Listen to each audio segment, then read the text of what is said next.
Wir sind in Papiliorama in Kerzes in der Schweiz, ein Schmetterlingsgarten.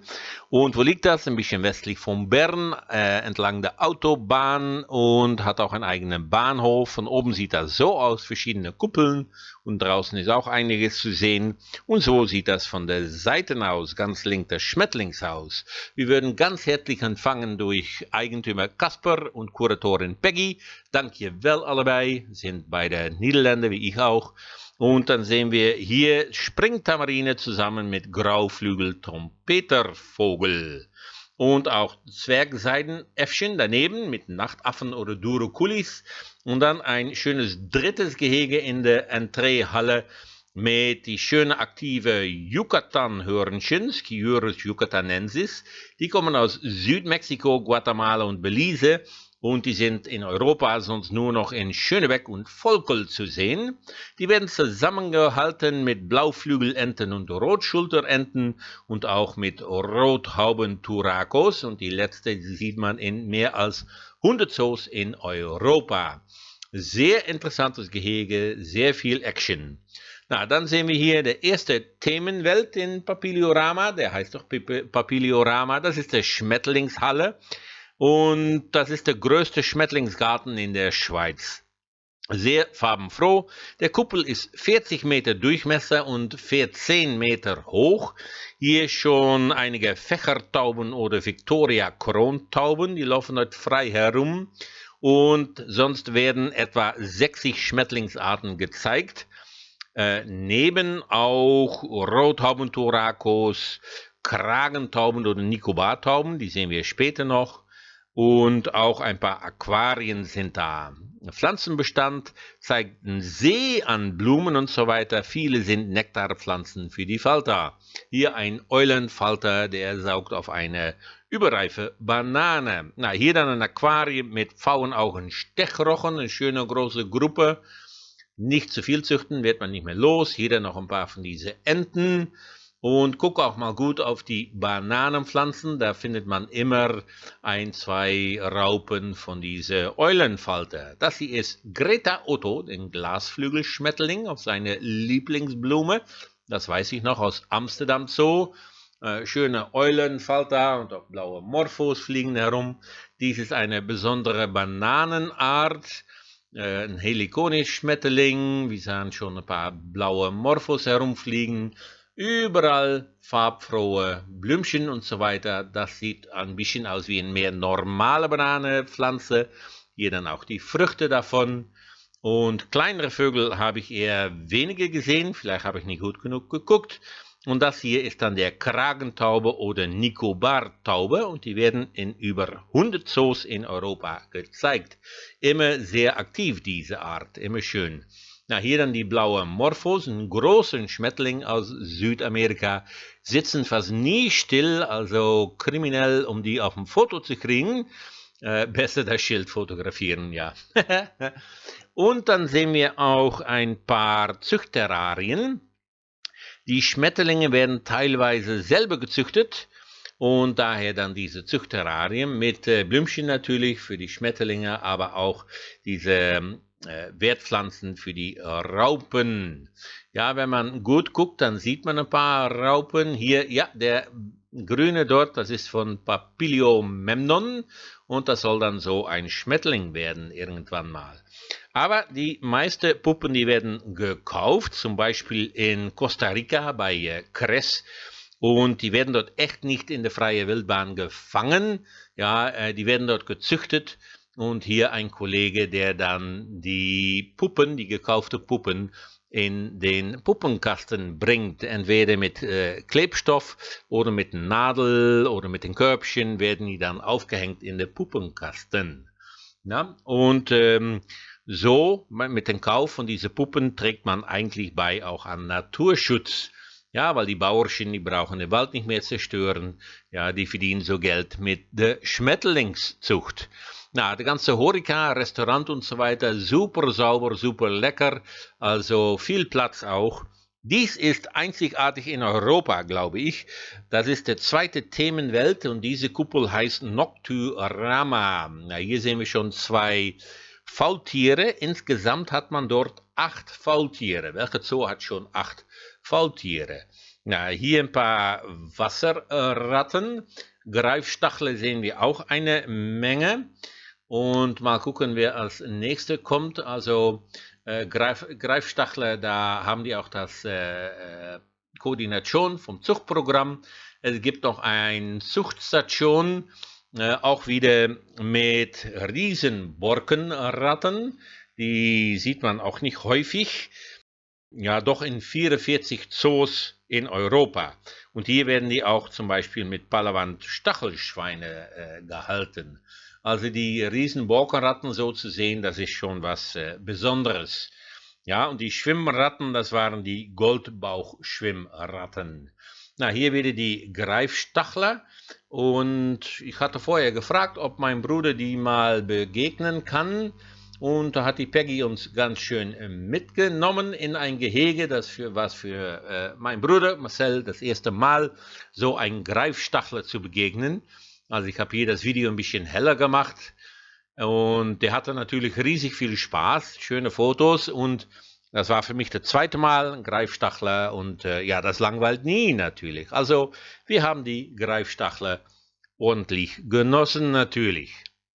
Es gibt auch ein paar Insektarien, hier wandelndes Blatt mit Extatosoma Stabheuschrecken, Chunchilodes, der wandelnde Geige, das ist ein Gottesanbeterin, die kann man in Gruppen zusammenhalten und dann geht es auch schon schnell wieder weiter mit alle möglichen Nachttiere. Wir sind immer noch im Zuchthaus, sagen wir so, die Zuchtanlage und hier dann die afrikanische Erdferkel, da haben sie ein paar Stück davon.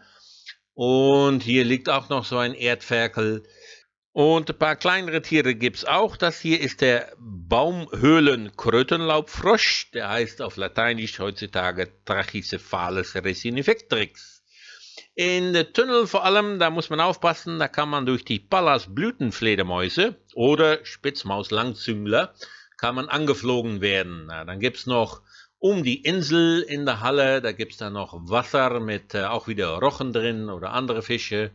Und das ist dann die Insel mit vielen Faultiere drin und so weiter. Also echt eine ganz besondere Atmosphäre, eine Vollmond-Nachtstimmung dort, besonders da herumzulaufen. Dritte Halle, das geht, The Jungle Trek heißt das. Hier sieht man, dass Papiliorama in Belize ein Reservat gekauft hat und immer vergrößert. Shipstern heißt das. Und in die Halle, da werden wir dann durch Rosa Löffler begegnet.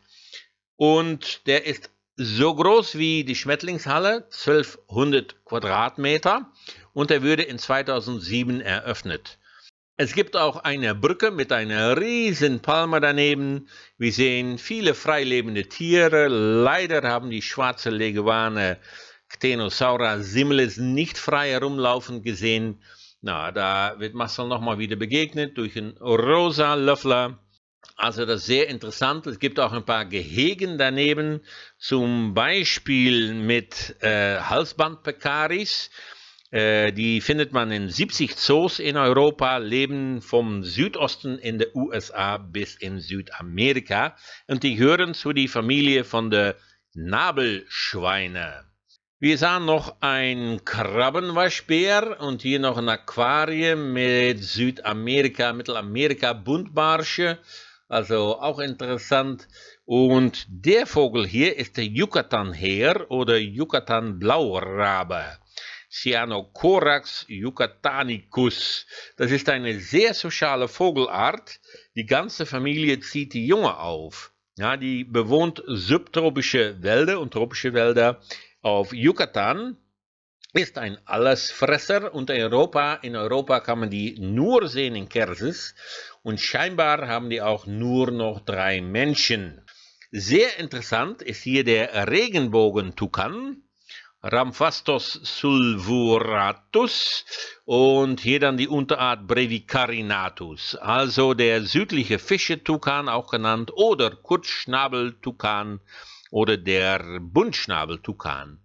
Ja, sie sind die einzigen in Europa, die diese Unterart haben, aber muss ich sagen, das Männchen, das ist in 2019 als Nachzug aus Rhenen gekommen und die geben da nicht die Unterartstatus an.